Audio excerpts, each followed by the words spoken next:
Luke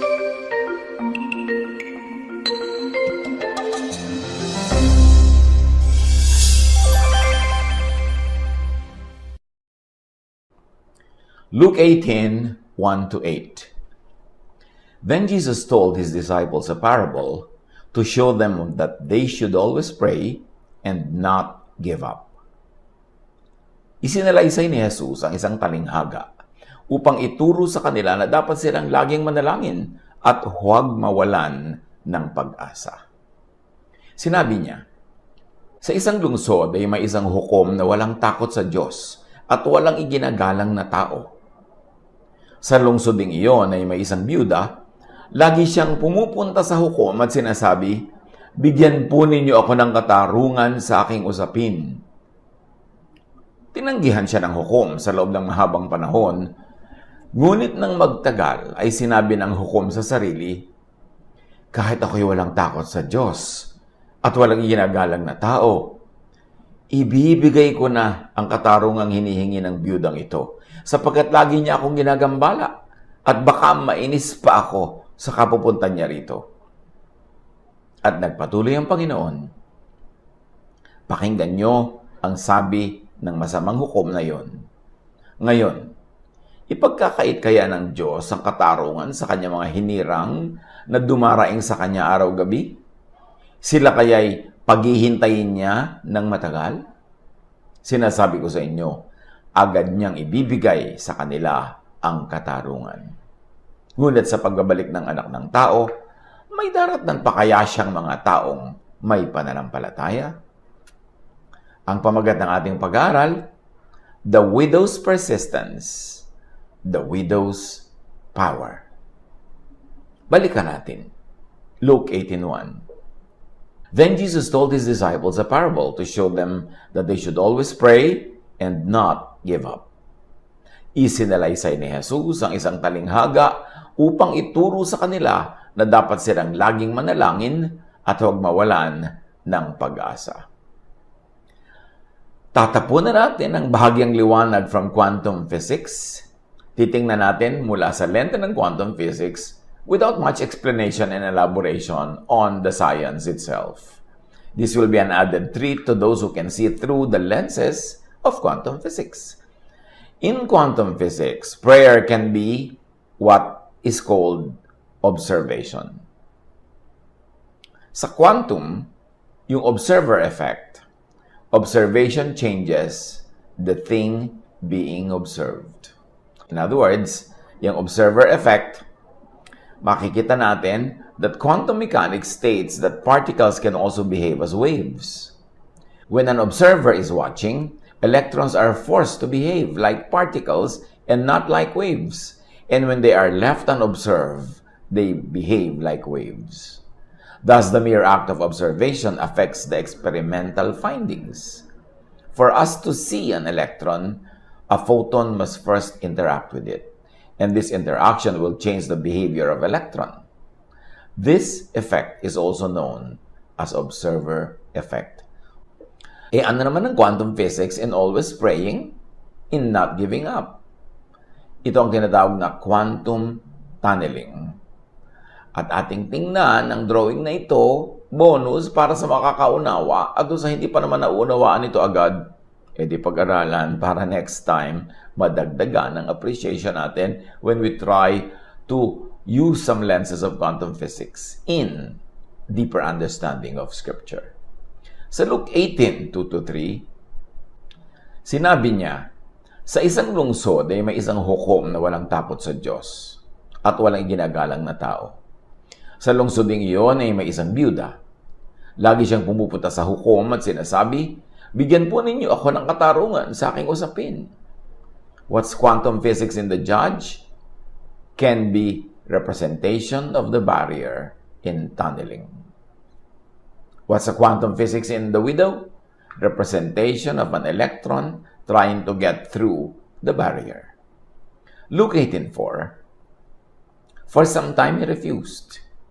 Tinanggihan siya ng hukom sa loob ng mahabang panahon. Anong quantum physics doon sa refusal? Quantum tunneling is a phenomenon in which particles penetrate a potential energy barrier with a height greater than the total energy of the particles. We can think of the refusal as the height of the barrier. It's greater than the energy of the particle trying to pass through. Luke 18, 4-5. Ngunit na magtagal ay sinabi ng hukom sa sarili, kahit ako'y walang takot sa Diyos at walang ginagalang na tao, ibibigay ko na ang katarong ang hinihingi ng biyudang ito, sapagkat lagi niya akong ginagambala at baka mainis pa ako sa kapupuntan niya rito. What's the quantum physics in this? According to quantum physics, the ball has a wave function, and this function is defined over all space. The ball is not designated to just a single location, but a multitude, including a location that is beyond that of the barrier. There is always a chance that as the ball encounters the hill, the ball will suddenly be found beyond it. Luke 18, 5-6. Ibibigay ko na ang katarungang hinihingi ng biyudang ito sapagkat lagi niya akong ginagambala at baka mainis pa ako sa kapupuntan niya rito. At nagpatuloy ang Panginoon, pakinggan niyo ang sabi ng masamang hukom na yon. What could be quantum physics in this? Superposition. All possible states, outcome, location, etc. are superimposed on each other. Luke 18, 7-8. Ngayon, ipagkakait kaya ng Diyos ang katarungan sa kanyang mga hinirang na dumaraing sa kanya araw-gabi? Sila kaya ipaghihintayin niya ng matagal? Sinasabi ko sa inyo, agad niyang ibibigay sa kanila ang katarungan. Justice here is not about justice. Justice is not just about justice. It is about anything persistently prayed for. It is a symbol. Quantum in this? Tunneling. However, when the Son of Man comes, will He find faith on the earth? Ngunit, sa pagbabalik ng anak ng tao, may daratnan pa kaya siya mga taong may pananampalataya? Quantum physics? This is like saying, many will become observers, able to tunnel beyond barriers? Ano mga posibleng interpretasyon ng ating pwedeng ibigay sa mga reading natin na ito at sa pagtatangka nating basahin through some lenses of quantum physics? The widow is anyone who is needy. The widow is anyone who prays. Sa quantum physics equivalent, observer. Observe. The judge is the universe, the source, the giver, the power. The judge could be representing God Himself, although huwag tayo magpadala doon sa adjective na bad judge siya. Kasi yung judge dito ang may power, siya ang dispenser of favor. So, pwede niyang i-represent ang God, ang universe. The other incidental elements, like the personality of the judge, are just embellishments, decorations in storytelling. The persistence of the widow, which pays, in quantum physics, is like the persistence of the particle to get through the barrier, even if it violates the principles of classical physics. Note that persistence, filtered through Jesus' teaching in Matthew 6:7 says, and it pays. Matthew 6:7, and when you pray, do not keep on babbling like pagans, for they think that they will be heard because of their many words. Sa pananalangin ninyo, huwag kayong gagamit ng maraming salitang walang kabuluhan, gaya ng ginagawa ng mga hentil. Ang akala nila ay papakinggan sila ng Diyos dahil sa haba ng kanilang sinasabi. Apply this. Pray. Pray persistently. Pray without ceasing. Non-stop. Tulad ng sinasabi sa 1 Thessalonians 5:17, pray continuously. Palagi kayong manalangin. Now, pakaisip-isipin natin, ha? To pray is to think. Mark 11:24, therefore I tell you, whatever you ask for in prayer, believe that you have received it, and it will be yours. Kaya't sinasabi ko sa inyo, Ano man ang hingin ninyo sa inyong panalangin, maniwala kayong natanggap na ninyo yon at matatanggap nga ninyo yon. Matthew 21:22, if you believe, you will receive whatever you ask for in prayer. Ano mang hingin ninyo sa panalangin, ay tatanggapin ninyo kung naniniwala kayo. To pray persistently is not to keep reciting the same prayer mindlessly over and over. It is not to use many distracting and non-functional words per Matthew 6:7. Kasi sinasabi yan sa Matthew 6:7, huwag kayong magsayang ng marami mga salita, but to keep the prayer in mind always, often enough. But to be intense in praying. Pagka sinabing huwag kayong titigil ng kapapanalangin, lagi kayong magdasal, hindi ibig sabihin lang na ulit-ulitin. Kundi, keep it in your mind. Because your thought is prayer. When you keep thinking about it, when you focus on it in your thought, in your faith, it's prayer non-stop. Now, what is a quantum physics here? Observation. One of the factors of the observer effect is the intensity of observation. So it means to have many observers, people praying, either individually or as a group, but only if 100% in unity and agreement na magiging effective ang group prayer. Matthew 18:20, for where 2 or 3 gather in my name, there I am with them. Sapagkat saan man may 2 o 3 nagkakatipon sa pangalan ko, meaning merong unity, may pagkakaisa, naroon akong kasama nila. Acts 1:14, they all joined together constantly in prayer along with the women, Mary, the mother of Jesus, and with all his brothers. Lagi silang nagsasama-sama upang manalangin, kasama ang mga babae at si Maria na ina ni Jesus. Gayon din ang mga kapatid ni Jesus. Effective ang group prayer when you are 100% united. Pero pagka hindi yun ang totoong nangyayari on the ground, maraming abala sa prayer, maraming distraction, lalo lang itong humihina. The observer effect has parameters. The intensity of the observation, the predicted and expected result and outcome, and the number of observers observing the same system. To pray persistently is to think persistently without ceasing, non-stop. Do to wish for others what you want for yourself, not what you don't want for yourself, because what you do to and wish for others is what you think of. It is what you will get. It is what you will receive as well. What you want others to get, to receive. What you think of, even for others, is what you will get, and it is what you will receive. Luke 6:38, magbigay kayo at kayo'y bibigyan din. Hustong takal, siksik, liglig at umaapaw pa ang ibibigay sa inyo. Sapagkat ang panukat na ginagamit niyo sa iba ay siya ring gagamiting panukat sa inyo. Sa quantum physics, entanglement. Affecting another by just affecting its pair.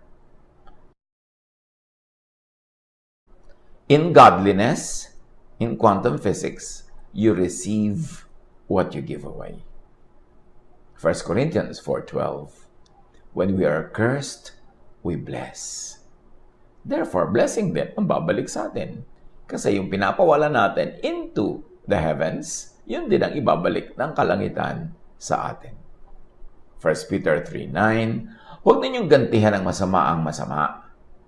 Huwag niyong sumpain ang sumusumpa sa inyo. Sa halip, pagpalain niyo sila dahil pinili kayo upang tumanggap ng pagpapala sa Diyos. Kung ano ang binibigay natin, yun ang ating tatanggapin. So, pag binigyan ka ng masama, huwag kang mag-return ng masama kasi yung masamang ni-return mo ang babalik din sa iyo. Matthew 6:14, Sapagkat kung pinapatawad ninyo ang mga nagkakasala sa inyo, patatawarin din kayo ng inyong Ama na nasa langit. Proverbs 24:17, huwag mo ikagalak ang pagbagsak ng iyong kaaway ni ang kanyang kapahamakan. Bakit? Kung ikinakagalak mo ang kanyang pagbagsak ang topic mo, pagbagsak ang tinutuunan mo, yun din ang mangyayari sa'yo. Kasi yun ang iniisip mo. Kahit pa nga iniisip mo tungkol sa kapwa o para sa kapwa, pero dahil iniisip mo, yun din ang babalik sa'yo. Luke 6:31, gawin ninyo sa inyong kapwa ang nais ninyong gawin nila sa inyo. Kasi pag ginagawa mo, iniisip mo, yung iniisip mo, yun ang prayer mo, yun din ang ibibigay sa'yo. Proverbs 25:21-22. If your enemy is hungry, give him food to eat. If he is thirsty, give him water to drink. Then the Lord will reward you. Because what you give,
is what you receive. Think of, speak of what you want, not of what you don't want. Huwag nating gawing habit na lagi ang pinag-uusapan yung ayaw nating mangyari, yung pangit, yung kinakatakutan natin. Kasi pinag-uusapan, iniisip. Pag iniisip, yun ang prayer. At pag yung pinagpe-pray, sinasagot. Piliin ang mga topic, ang mga pag-uusapan. Huwag puro mga sakit, huwag puro mga panganib, huwag puro mga nakakatakot. Kasi laman ng isip mo yun. Hindi yun ang prayer mo. Focus. Work on what you want, not on what you do not want. Treat others as you would like to be treated. Yan ang napakahalagang kaalaman, dagdag na leksyon sa buhay na napala natin sa aralin sa araw na ito. Nawa, nakasakip tayo ng mahalagang karunungan, ng ginintuang karunungan upang lalong maging kapaki-pakinabang ang ating paglakad sa mundong ibabaw araw-araw. Laging isipin kung anong iniisip, yun ay dasal. At ang dasal ay tinutugon. Piliin ang iniisip.